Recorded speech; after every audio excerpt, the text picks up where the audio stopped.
In the wilderness of Appalachia, there is a plethora of different animals, and one animal that is a common sight to the people of the region is the deer.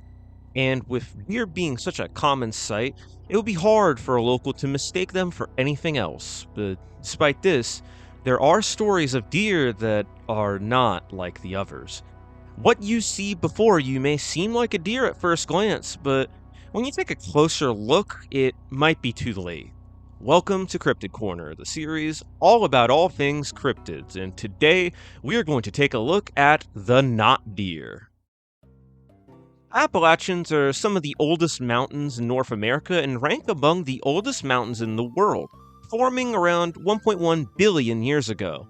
These mountains are, in fact, older than trees themselves by hundreds of millions of years, with known trees first appearing 350 million years ago. So, in country roads, the mountains actually are older than the trees. And speaking of trees, they love the Appalachian Range, with vast forests forming around the mountains, stretching from Alabama in the American South all the way to the northern provinces of Newfoundland, Canada. These forests take up 18.9 million acres of land and are home to tons of America's most iconic animals, including deer. Deer are incredibly common animals in Appalachia, with tens of millions of white-tailed deer being said to inhabit this region, which are the most common deer inhabiting this area. White-tailed deer aren't the only deer in this region, as elk, fallow deer, and the sika deer also live in this region. Moose can also be found in northern Appalachia. However, today we're going to focus more on the wilderness around Tennessee and the southern areas of Appalachia, as this area is pretty much the focal point of the not deer legend. Deer are very important animals, not only due to them being a keystone species, but also due to their importance to the people of Appalachia. Hunting is a major economic driver of this often poverty-stricken and neglected pocket of our nation, with many local businesses and food banks benefiting from hunting of countless deer and other animals in the region.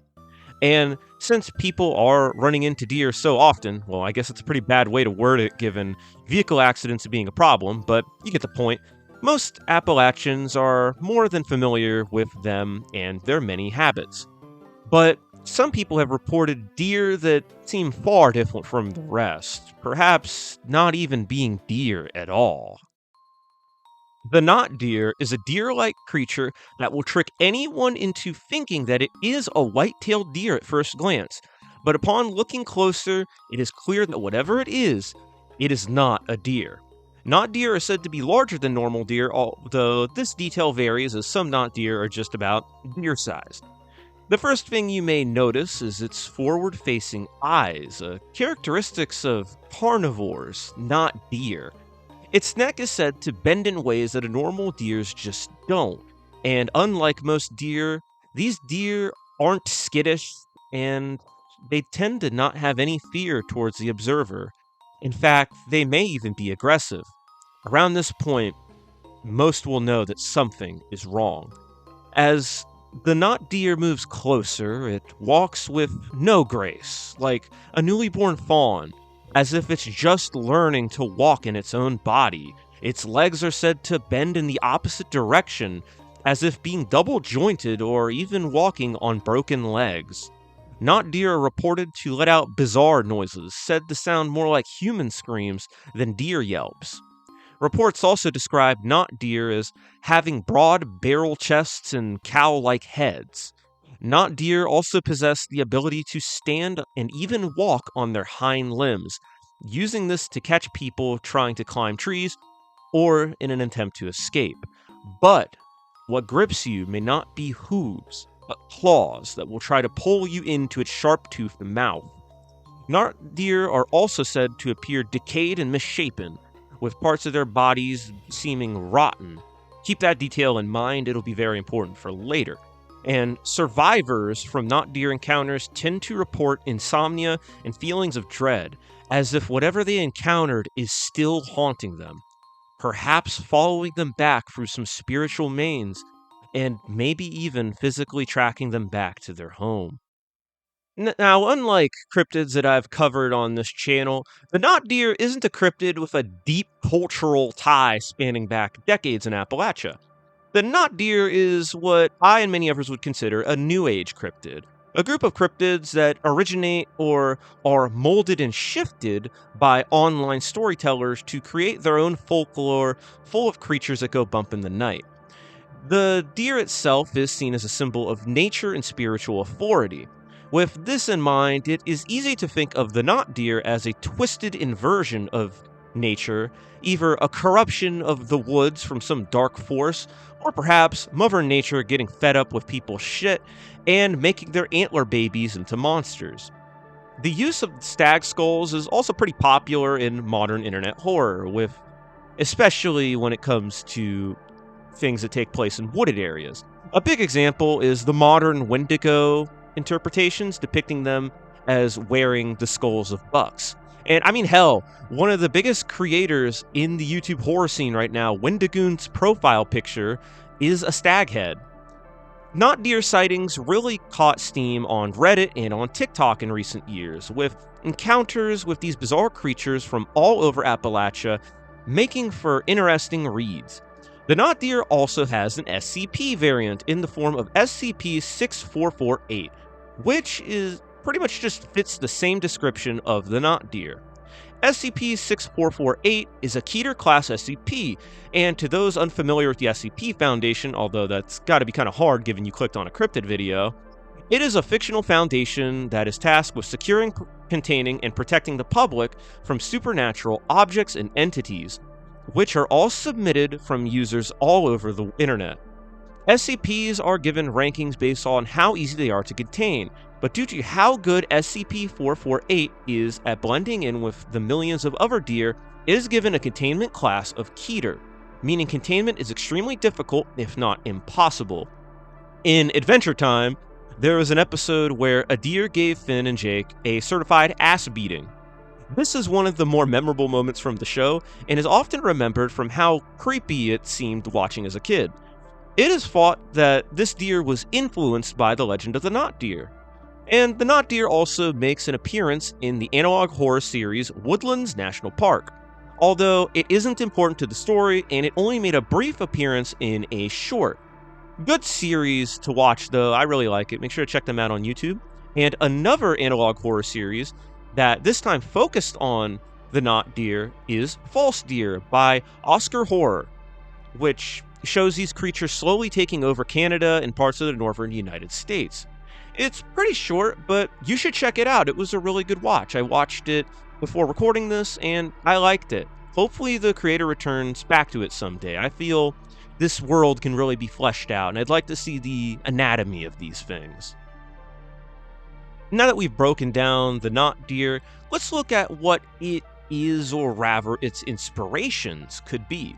For starters, let's look into the possibility of an actual deer-like carnivore existing in the wild. Animals have been observed mimicking other animals and able to lure in their prey. Animals like tigers and margays have evolved to emulate the sounds of their prey to bait them into their doom. Alligator snapping turtles and anglerfish use small parts of their bodies to resemble food to their prey. And bugs like the assassin bug attach the corpses of their prey onto their bodies to attach more of them. But to evolve into a deer-like animal would take millions upon millions of years of evolution for like anything, let alone a carnivore. And chances of them being carnivorous deer would also be extremely slim. A creature taking over a deer's carcass would sound more solid on paper until you realize that, one, that's a lot of food that they would have to skimp out on just for this to work. Two, the carcass would rot pretty quickly, and three, not only would the rotten carcass scare away other deer, but it would also attract bears, and have fun winning a fight with a 600-pound death wrestler with knives for fingers. I would also like to look into the deer species of the region to see if the sightings of rare deer could have contributed to the knot deer. A moose definitely does fit the bill for a large aggressive deer with a barrel-like body, but they tend not to venture too far south, so I'd feel like you could rule them out in most reports outside of maybe some northern reports.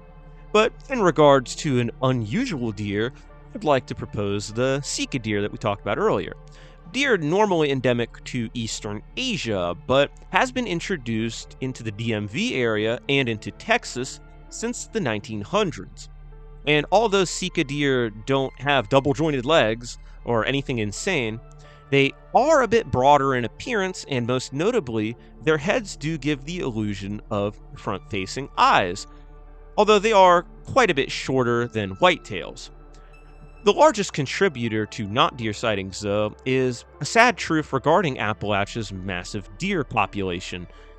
You see, the vast amount of deer might seem like a good thing for the species, but overpopulation in deer resulting from their predators being overhunted has led to many negative side effects that affect the deer and the people of the region, including browsing, agricultural damage, increased accidents, property damage, and worse for the deer, malnutrition and the spread of disease being more common.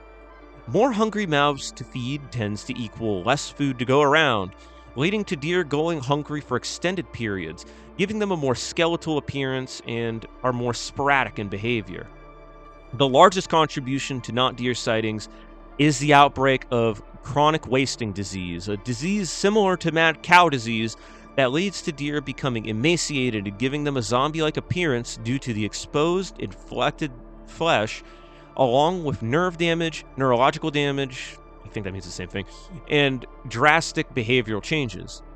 Several other diseases such as EHD, fibromus, sacropodic mage, blue tongue disease, and lumpy jaw disease has devastated deer populations and have in turn contributed to the legend of the not deer. On a brighter note, another contributor of the not deer could also just be a bunch of city folk who aren't used to seeing deer, or from people who just catch a brief glance of a deer while driving by. Deer's necks are pretty flexible, allowing them to see predators coming from any angle. Regarding the noises, deer just make weird-ass noises, and it's so easy to get caught off guard by them, or perhaps by the calls of other animals in the woods, such as cougars and foxes. The aggression is funny because although deer are pretty skittish typically, they will stand on business if need be, especially when it comes to bucks. Most deer fatalities are vehicle-related, but deer still can and will run your fate if need be. And regarding deer getting up on their hind legs, that's just kind of something that deer do, posturing up to reach the yummy leaves and fruits above, or to post up in order to intimidate potential prey. I've seen a deer do this near me, and I knew just to keep it pushing. But not because I was scared or anything, I could have beat him, but I was just sore from lifting, like it was chest day, bro. Like I went heavy on chest. Like I felt sore, man. I could have took him. I could have. Like, dude. The not deer is a very interesting piece of modern folklore that serves as a fresh page in the vast book of Appalachian stories. Evil zombie deer that jump people in the woods at night is just perfect for that online horror of today. It just scratches that itch really well.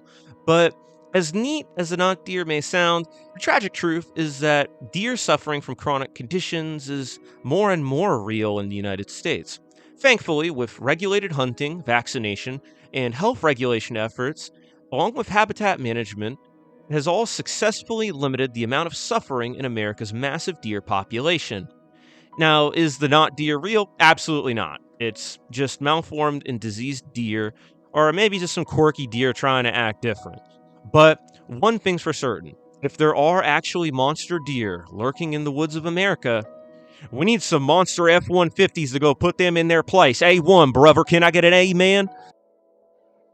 And that's going to do it for the not deer. Thank you all for watching. This was a really interesting thing to research. I've seen the not deer a lot, kind of pop up here and there. So I was like, this is kind of weird. I'll look at it. I'll see what it is, because it's a really cool idea. Don't get me wrong. Like some creature that tries to be something in order to bait you in. That's always like the creepiest kind of thing, because hey, you can't disprove it's not real. Hey, go touch that deer, man. You'll never know if it's a zombie or not unless you go talk to it. But anyways, thank you all for watching. Make sure to like the video if you liked it. Comment down below what you thought and what you'd like to see next.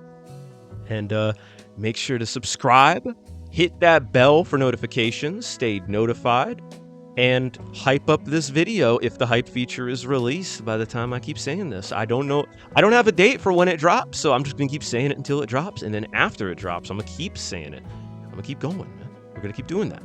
Anyways, I'd like to see you later. As always, I'll see you in the next one. Goodbye.